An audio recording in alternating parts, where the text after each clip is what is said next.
Hey guys, how's it going? Today's video is going to be my April/Owls TBR.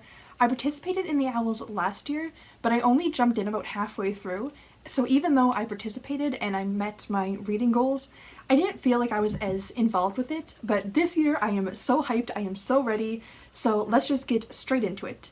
First, if you don't know, the Owls is a month-long readathon. We also do the Newts in August. They're themed off of the Harry Potter exams, but you don't have to read Harry Potter or have anything to do with Harry Potter for the readathon. It was created and hosted by G over at Book Roast. Her video and her announcement video is going to be linked down below. But basically, you pick a career and then each career has different prompts, and then you pick books based off those prompts, and it's just a ton of fun. So that's enough of an introduction. Let me just get straight into my career and my books. First, I decided that I wanted to be a potioneer, because first of all, potioneer is a fun word. I think it would be really fun to make potions, and I just think that it would be a fun job. The problem is though, I am no good at chemistry. But maybe the problem is that I need a more magical approach instead of a more scientific approach. So I think that being a potioneer will finally teach me chemistry.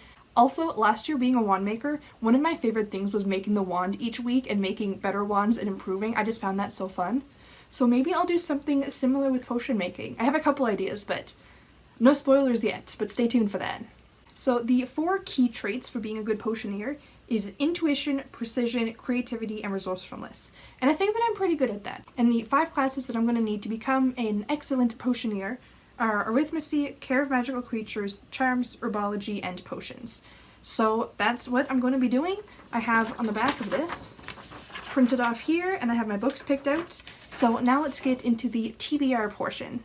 First is arithmancy, and that is the magical qualities of number 2, balance/opposites. Read something outside of your favorite genre. For that one, I'm going to go with Room by Emma Donoghue. I have seen the movie, but I think that I really do still want to read the book and just get that extra level of experience in it. This book is clearly going to be very trigger heavy. It is about a woman who was abducted, and she's being held captive in this tiny room by this man who also frequently rapes her, and she got pregnant at one point, and she now has a son who's never been outside of this room, and it's her basically trying to give her son the most normal life that she can given their extreme circumstances.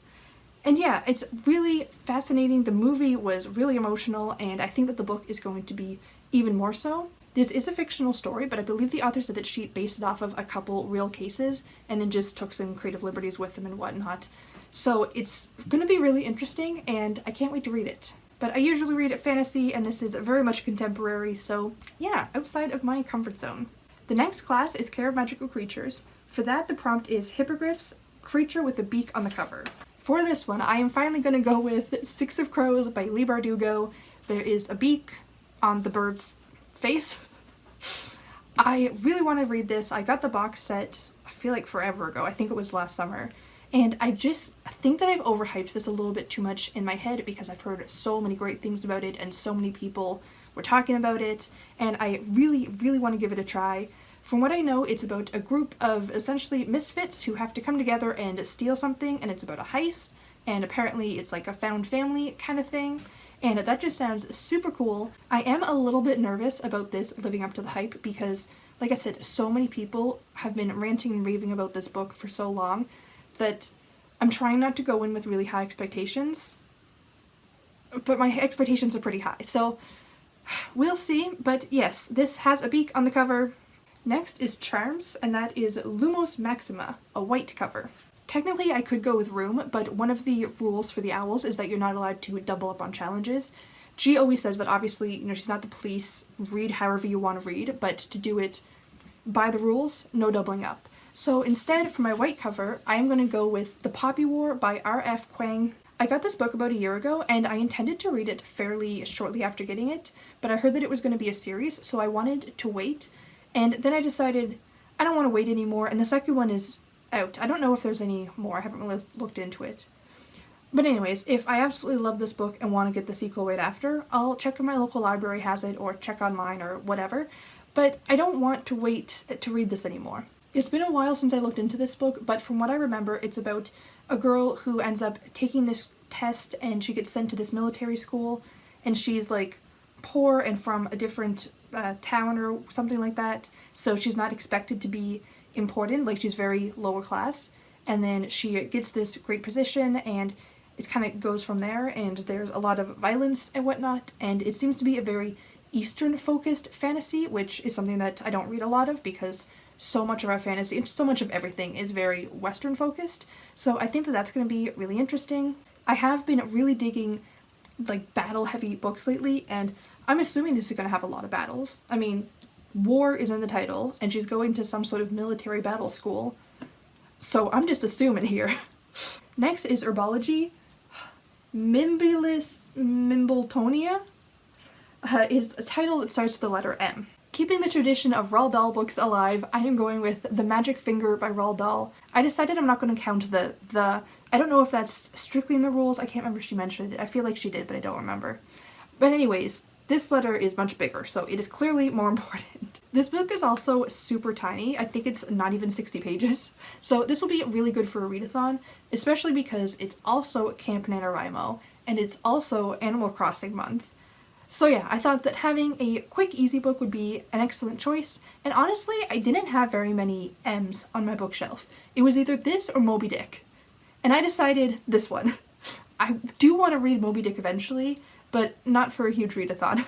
And finally, to become a potioneer, I need to take potions. For that one is the Shrinking Solution, a book under 150 pages, which again, excellent for a readathon. For that one, I'm going to go with Farmer Gills of Ham and the Adventures of Tom Bombadil. This is from J.R.R. Tolkien, from the same world as Lord of the Rings and The Hobbit. I actually don't think I've read this story. Like, I know of Tom Bombadil. If you don't know, I love Lord of the Rings and The Hobbit. I read them for the first time when I was like 4 years old. My dad always read them to me. It was my dad's favorite story. Like, Lord of the Rings is why I started becoming a reader, and I just think that this is going to be just another excellent chance to just jump into this world in a new way. Honestly, I don't actually remember what these stories are specifically about. I mean, I know who Tom Bombadil is, I know he goes on adventures, but I don't know what the exact adventure it's referring to is, and I don't know who Farmer Gilles of Ham is.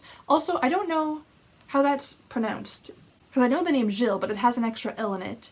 So I'm just going to keep pronouncing it Jill until somebody tells me otherwise. The problem is that this book, right, I can look on the back to read the synopsis. The back of the book is just the cover again. And for some reason I just find that really, really amusing. Slightly annoying, but really amusing. So I decided that's clearly a sign I'm not supposed to read a synopsis before going into it, and I'm just going to have my own adventure. But this is less than 150 pages. It is actually 144 pages, so it fits perfectly for this prompt. And there we go, those are the 5 books that I'm going to be reading for my owls. This will also be my April TBR. I did consider for a little while adding my own box of prompts on top of that, but I think that that'll be enough.